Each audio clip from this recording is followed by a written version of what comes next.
Hey, Mama, and welcome back to Momplex. I am your host, Scotty Durrett, mama of three, soul reader, burnout survivor, and your unapologetically real, true, authentic hype mama. I'm basically Mel Robbins for mamas. I have more snacks in my purse, more what the fuck moments in my week, and I probably carry 30 other people's anxiety in my own heart. But I'm on a mission because I know that's how you are too. And I'm on a mission to empower every single mama I meet because when we learn how to not just manage our life, but transform our life so that we can feel clear and strong, grounded and lit up and waking up in the morning, not only looking forward to the day, but with that vibrancy that I know you remember when you last had it. And I know you want it again. And just trusting that as you move throughout your day, you don't even have to try to be a good mom. You just are. Your energy does the parenting, your self respect does the teaching, and your aligned life becomes the lesson, which takes so much pressure off of us, always turning into every moment with our kids into a lesson. You yourself, you are the lesson. And that's what I want to empower you. So I'm so happy you're here. Welcome back to the show. So let's get started. Your time is precious to me. I don't want to waste it on fluff. If you want to know what I'm up to, you can always send me a DM, but just go to the gram. There's a lot of my routine on there. But this is the moment of truth. You go first. Period. Not your partner, not your schedule, not your therapist or your life coach, not your next vacation. You. So if you are waiting for your kids to be less needy, for your partner to suddenly become a mind reader and just know what you need with the help of the dishes and after school activities, or you're waiting, fingers crossed, that your job will get less stressful or this season of life will soon pass, and you're saying all of that needs to happen before I can finally show up for myself. I am the living proof that if you keep waiting for life to open up space and energy, you'll be waiting forever. But that doesn't just hurt you. It teaches your kids to wait forever too. Circling back to what I just said, you go first. You set the tone. So if you are in this wishing and waiting mindset, fingers crossed, I hope life is better today, but you're not changing your own responsibility of it, nothing's going to change. You have to go first or nothing changes. And that's the truth that they don't put in the Pinterest quotes. They're getting more bold about it. People are coming out and especially saying like, you know what? No one's coming. And we need to, especially me, I'm trying to come out as often as I can and just empower all of us to realize we can shift how we look at our life. And even though I'll give you an example. 6 years ago, I had my breakdown. I was chronically exhausted, chronically burned out, and I collapsed to the floor and I was miserable. I was fucking miserable. And from that moment on, you can hear that story in my laundry basket epiphany. The episode is this from Stepford wife to woo woo mama. And I really open up and I get vulnerable. I'm not afraid to tell you where I was and how I was feeling because now I get to tell you where I am. And, you know, I did cry. I did walk on all the stepping stones that got me from one side of that riverbank to where I was not feeling good over to the other side of the riverbank where I'm feeling better. It's not an end journey. It's a constant commitment to our health and wellness. But I am proof that you can get yourself feeling better, even if life doesn't look different. Because on paper, my life looks the same that it did 6 years ago. I still work from home. I still have three busy kids who need me a lot. I'm married to the same man who travels 70% of the year. I'm involved heavily with my kids' schools. I still have family who needs me. I still have a lot of different commitments on my plate. So it's not that my life has changed, but I've changed how I show up to my life. And I think that's a really important reframe. I used to think that being a good mom meant going down with the ship, putting yourself last, martyring yourself every second of every day, every lunch packed, every emotion managed or fixed, every damn school event tended. While I was skipping meals, I was skipping rest, I was skipping time with myself to make sure I was always there for my kids. Here's the difference. I am still always there for my kids, but I'm now there for myself. And that's the shift. I wasn't eating well. I was sleeping like crap. I didn't make doctor's appointments for myself. I didn't go to the dentist for 2 years. I think she still is mad at me, my dentist, about that. I'd be cooking dinner while helping with homework, answering a text from work, folding laundry with my foot, basically. And one morning, after getting my kids out the door, I just freaking lost it. My body and my soul were like, girl, time out. We are not doing okay. Not because anyone did anything wrong, and not because I wasn't meant to be a mom. It was because I had vanished from my own life. And you know who noticed? My daughter. She looked at me one day and said, Mom, you look freaking miserable. She wasn't blaming herself, I don't think. She was just seeing me honestly. And that's what's so great about kids, right? They say the darndest things. But I was mortified. At that moment, I was mortified. Now, looking back, when I can connect the dots, I'm so grateful. I'm so grateful she had the confidence and the bravery to say that, because that moment really snapped me awake. If I wasn't going to prioritize myself, who would? And what the hell was I teaching her? And so here's another real life moment for you. A few months ago, my daughter had a writing competition. She's in the middle of senior year. We're all burned out. It not only is the rigor of senior year academics off the charts with all the exams, all the APs, all the extracurriculars that these kids are doing nowadays, they need to do in order to have a robust application. But then on top of that is the visiting schools, applying to schools, and it's a lot. In addition to that, we were traveling a lot for her shows, and that's physically exhausting. But she was tired and anxious and was just not herself. I could have pushed her like I would have used to and said, you made a commitment. We can't back out on this, blah, blah, blah, blah, blah. I made it a lesson.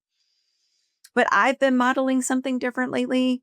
So I said, how do you feel? What do you need? And she took a deep breath and she said, I think I need to rest today. And you know what? I was so proud because that's a girl who saw her mom go first. So she knew it was safe for her to say that to me.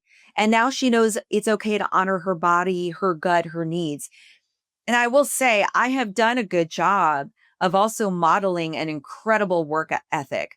My husband and I both are very committed to our dreams. And so while I could have gone down the you made a commitment and we're here and we can't quit and all that, she doesn't have quitter energy. And so I was able to separate these two moments. I was able to see that her taking care of herself had nothing to do with her work ethic. That wasn't going to be a red flag that she was not going to follow through with her commitments. In fact, what she's learned from watching me is that when you take care of yourself and rest, you can actually then show up better for the next day when you need to follow through with your commitments. And here's what I think most moms, I didn't realize this. I don't think most moms realize this. I don't think most humans realize this. Your nervous system as the mom sets the tone for the whole damn house. You are the emotional thermostat, right? Your kids just don't hear what you say. They absorb how you're living. So it's not even the words that are coming out of your mouth. It's actually your lifestyle. I'm in NLP and they talk about how communication, only 7% of that is words. 7%. How we communicate becomes so much more about our energy and our physiology, right? And neurobiology confirms this. Children co-regulate with their primary caregivers. That means they pick up on your emotional state and mirror it, even if you say, I'm fine. So if you're anxious, if you're frantic, if you're burned out, they feel it. If you're not grounded, clear, connected to yourself, they feel that too. So taking care of yourself isn't selfish, it's leadership. And let's be honest, you wouldn't hand your kids a diet of crumbs and cortisol, right? Like you wouldn't say, sorry, you feel like shit. That's your ticket for the rest of your life. No, you'd say, absolutely not. No, let's take care of ourselves. So what we want to do is make sure that we are going first. So how can you actually go first as a busy mom who is locked and loaded in her routine, whose kids need you 24/7? And I know you don't have a lot of energy. I know you're not interested in taking on a new habit. We're not going to, this is not about pressure or shooting the shit out of yourself. This is actually what this looks like. Number one, just decide. Decide you matter. That's a you go first. That connects to Mel Robbins' No One's Coming. You have to decide your matter. No more, quote, when I have time. You make the time. You carve it out like your life depends on it because it does. What does this look like in your busy day? Blocking 10, 12, 15 minutes a day that are sacred. No phone, no dishes, just you. Maybe that's going outside and just sitting in a rocking chair and staring at the driveway, waiting for your kid to come home from school. Number two, pick just one thing, not 20. Just one thing that moves your energy back to you. I always think of moms as ATM machines. We're just constant cash flow out, and no one's ever depositing in the ATM machine anymore. We want to figure out how to get some of that energy back, how to get some of that cash back. What is the one thing that when you close your eyes and take a deep breath, you're like, ugh, that sounds good to me? Is it a walk outside? Is it journaling? Is it breath work? Is it silence? Is it, turning on your 80s jams and driving around with your windows down? Is it going to an art museum? Is it reading a book in a hammock? Whatever it is. So, I mean, honestly, this could look like lighting a candle and taking 3 deep breaths before anyone gets your attention in the morning. This could mean getting to carpool 10 minutes early, turning off your car and just breathing and listening to some beautiful piano music. In fact, on Spotify, if you Google most beautiful piano songs, the most beautiful playlist comes on. Oh my gosh, it is really healing. It feels so good. Number three, say it out loud. Say out loud, I decide I matter. I'm doing this so I can feel good and I can show up better. Let your kids and your partner hear that. Let them see that. How this looks, tell them. I'm taking 10 minutes to move my body so I don't lose my mind today. Thanks for helping me do that. Thanks for understanding. And honestly, watch what happens. It might feel clunky at first. Maybe it'll take a few times for you to figure out like, oh, what I really need is music. What I really need is breathing. What I really need is fresh air. What I really need is a book. What I really need is, rolling around in the grass down the hill like I used to as a kid. It's it's going to take it might be chunky. Maybe your kids forget and they might interrupt you the first time, but then all of a sudden it'll just start happening. Your kids and your family will adjust to it. They will respect your time. You will love the way you feel, and it will be taking care of everybody in the house, right? And learning from the energy that you lead with. They hear that you're deciding that you matter.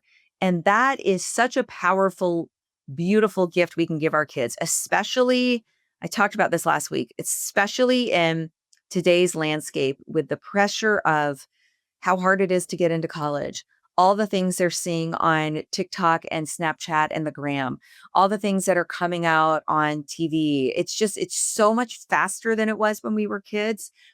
So we want to give them a default setting of how I feel matters so that when things are flying at their face so quickly, they're already dealing with it so much faster. And when you choose that you matter and you go first, that is setting the foundation for them as well, right? Because when you go first, you stop spiraling around in guilt. You start modeling confidence and you have so much patience. Your house runs on peace, not panic. You probably will stop yelling so much. Your kids will feel safer and stronger and can be more honest with you and more grounded because they have a mom who respects herself, a mom who feels good. They will feel that energy and be attracted to it and know that y'all are like, and actually, you are your kid's mom for a reason. You are their soul match, their soul mate. And it's not romantic. It just means that your soul has a connection to their soul. When you're taking care of yourself inside and out, you then show up with a stronger soul. You're more connected to your true self. You're more connected to your purpose and reasoning for being on this earth. And you vibrate at a higher level of your energy. When you do that, it's all ships rise with the tide, right? Your kids will meet you where you are. So, because you're the emotional thermostat. So, if you're vibrating at a higher place, modeling confidence and loving yourself and choosing that you matter, they will rise to meet you. They will feel safer because of it. They will feel stronger and they will feel more connected to you. Because when you're showing up more yourself, less filters, less just surviving and actually showing up feeling alive, they will respond to that and y'all's relationship will get closer. You will actually be able to help them through their hard stuff much easier because of it. And they will also learn they matter because they've seen what it looks like to matter to yourself. And you'll be showing them how you do that in your busy life. I get it. This isn't easy, especially if you were not shown how to do it from your own parents. If you were not shown this when you were growing up as a kid, this is going to be all new information. If your mom put everyone else first, wore martyrdom like a badge of honor, and never once said, I'm doing this because it's good for me, then this whole idea of going first can feel selfish or even flat out wrong. But just because it wasn't modeled doesn't mean you can't be the one to change the narrative. You might be the first in your family line to say, my needs matter. I don't have to earn rest. If I'm taking care of myself, it's going to help me take care of my kids. I can be a great mom and take care of myself at the same time. And that is powerful as hell. Yes, it's uncomfortable. Yes, it'll bring up guilt and fear and even grief. And if that comes up, I'm always here for you. I can help you through that. I can support you through that. But I want you to know that you doing this work now is what breaks those old, tired, toxic patterns. You're not just parenting your kids, you're reparenting yourself. You're healing generations by deciding right now that this ends with you. And that legacy, whew, mama, that's the kind your kids will thank you for one day. You can be like, I chef's kiss the fuck out of this. So here's your Momplex mission for the week. You go first. Decide you matter. Pick one thing. Share it with your family and commit to it. Say it out loud and make it happen. Even if the dishes don't get done within 5 seconds of them hitting the sink. Even if your kid interrupts you and they need to be reminded. Even if that inner critic says, you don't deserve this. You do deserve this. And your kids deserve this too. If you need help figuring out what your soul is actually craving, book a clarity reading with me. I will help you hear your own wisdom louder than the noise around you. It's a very beautiful 50-minute session where you just receive a lot of helpful information about what that inner voice is trying to come out and say to you and what's going on with your energy. So if you're not even sure how to get started, that's a great first place. I will drop the link in the show notes. I love you, Mama. And I want you to remember, when you go first, everybody wins. Love you.